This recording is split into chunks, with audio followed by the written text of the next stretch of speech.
تربت یونیورسٹیاں ضلع انتظامیہ یونیورسٹی نیمگچ امپلائی ایبلٹی سمٹ سرحالہ برجاہی دو روچی میلہ ہلاس بتگ میلیا کی چاوار مکرانی عیدگی ضلع ہنی نوہ دربرہ ہم بہار زرتگ دلگوش کنی تی رپورٹا تربت یونیورسٹی میں ضلعی انتظامیہ کے زیر اہتمام اور یونیورسٹی انتظامیہ کے تعاون سے امپلائی ایبلٹی سمٹ کے موضوع پر جاری 2 روزہ میلہ اختتام پذیر ہو گیا۔ میلے میں کیچ سمیت مکران کے دیگر اضلاع سے آئے ہوئے طلباء و طالبات کے علاوہ دیگر مکاتب فکر سے تعلق رکھنے والے افراد نے بڑی تعداد میں شرکت کی۔ جاری 2 روزہ میلے میں سرکاری اور غیر سرکاری اداروں کے علاوہ طلباء و طالبات کی طرف سے یونیورسٹی کے مختلف پوائنٹوں پر اسٹال لگائے گئے، جہاں بلوچی روایتی فن پاروں، آرٹ اور ٹیکنیکل آلات کی نمائش کی گئی۔ 2 روزہ میلے میں نجی تعمیراتی اداروں کی طرف سے بھی طلباء و طالبات کو محظوظ کرانے کے لیے بلوچی میوزیکل شو کا بھی اہتمام کیا گیا تھا۔ میلے میں مقامی استانیوں کی قابلیت اور اہلیت کو وسعت دینے کے لیے سیشن کرائے گئے۔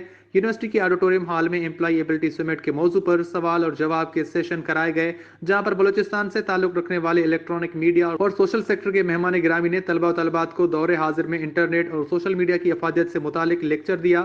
اس موقع پر ڈپٹی کمشنر کیٹ سکندر ذیشان نے موضوع سے متعلق طلباء کی طرف سے کیے گئے سوالوں کے جواب دیے اور کہا کہ اس پروگرام کا مقصد معاشرے میں ہنرمند افراد کی صلاحیتوں کو ابھارنا ہے۔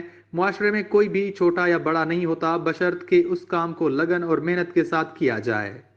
وش نیوز تربت کیچ۔